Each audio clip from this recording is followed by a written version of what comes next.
जय हो पुरुषोत्तम श्री राम की जय हो। श्री रामचरितमानस में तुलसीदास जी राम जी की महिमा कहते हुए कहते हैं कि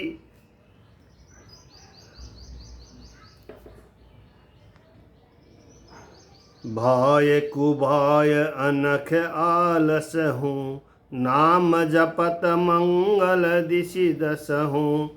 सुमिरि सो नाम राम गुण गाथा, करो नाय रघुनाथ ही माथा।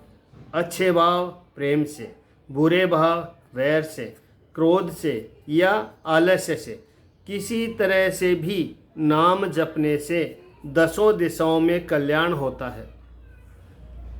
उसी परम कल्याणकारी राम नाम का स्मरण करके और श्री रघुनाथ जी को मस्तक नवाकर मैं राम जी के गुणों का वर्णन करता हूँ।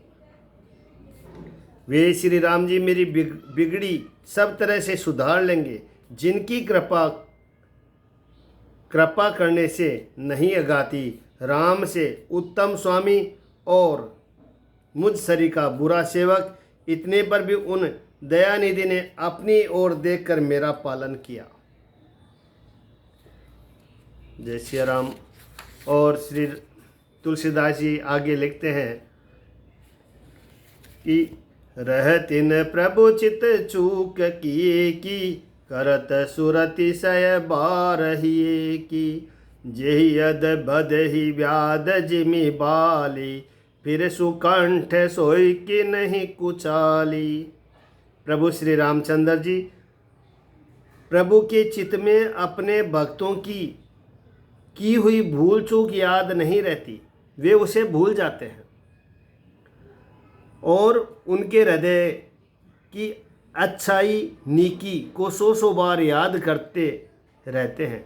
जिस पाप के कारण उन्होंने बाली को व्याध की तरह मारा था, वैसी ही कुचाल फिर सुग्रीव ने चली। सोई कर तूति विभीषण केरी, सपने हो सोन राम ही हेरी। ते भरत ही भेटत सन माने, राजसभा रघुवीर बखाने। वही करनी विभीषण की थी, परंतु श्री रामचंद्र जी ने स्वप्न में भी उसका मन में विचार नहीं किया। उल्टे भरत जी से मिलने के समय श्री रघुनाथ जी ने उनका सम्मान किया और राजसभा में भी उनके गुणों का बखान किया। आगे तुलसीदास जी लिखते हैं कि मैं श्री रघुनाथ जी का निर्मल यश वर्णन करता हूँ, जिसके सुनने से कलयुग के पाप नष्ट हो जाते हैं। शिवजी ने पहले इस सुहावने चरित्र को रचा, फिर कृपा करके पार्वती जी को सुनाया।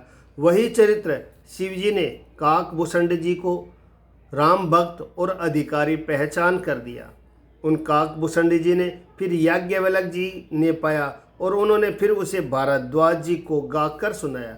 वे दोनों वक्ता और श्रोता, याज्ञवल्क्य जी और भारद्वाज जी, सम्मानशील वाले और समदर्शी है और श्री हरि की लीला को जानते हैं।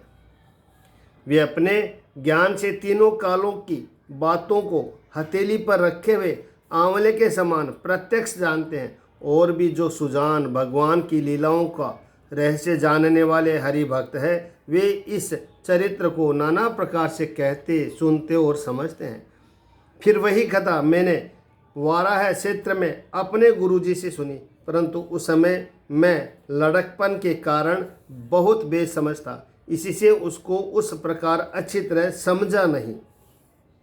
श्री राम जी की गुड़ कथा के वक्ता कहने वाले और श्रोता सुनने वाले दोनों ज्ञान के खजाने के पूरी ज्ञानी होते हैं। मैं कलयुग के पापों से ग्रसा हुआ महामूढ़ जड़ जीव भला इसको कैसे समझ सकता था। तो भी गुरुजी ने जब बार बार कथा कही, तब बुद्धि के अनुसार कुछ समझ में आई। वही अब मेरे द्वारा भाषा में रची जाएगी, जिससे मेरे मन को संतोष हो। जैसे कुछ मुझसे बुद्धि और विवेक का बल है। मैं हृदय में हरि की प्रेरणा से उसी के अनुसार कहूँगा। मैं अपने संदेह, अज्ञान, भ्रम को हरने वाली कथा रचता हूँ, जो संसार रूपी नदी के पार करने के लिए नाव है। राम कथा पंडितों को विश्राम देने वाली, सब मनुष्य को प्रसन्न करने वाली और कलयुग के पापों का नाश करने वाली है।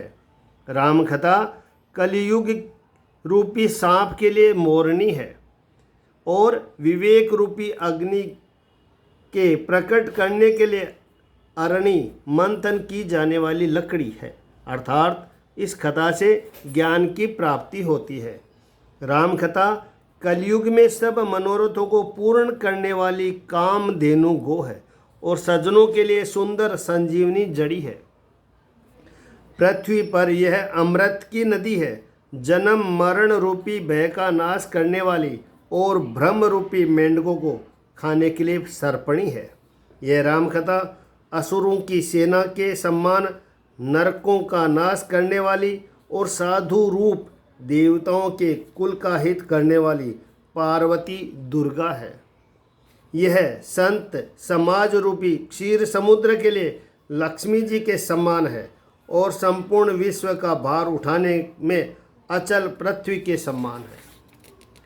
यमदूतों के मुख पर कालिख लगाने के लिए यह जगत में यमुना जी के समान है और जीवों को मुक्ति देने के लिए मानो काशी ही है।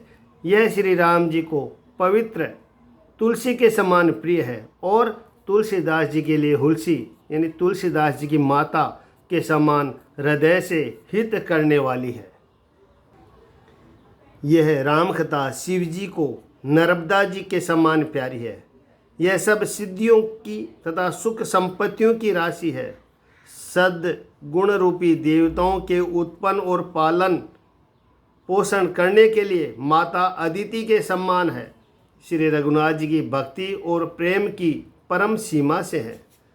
राम कथा मंदाकिनी चित्रकूट चित चारो, तुलसी सुभग स्नेह बन सिय रघुबीर बिहारो। बालकांड दोहा नंबर 31।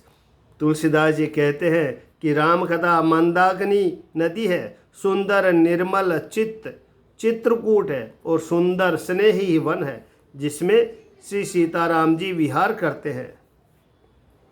जय सिया राम।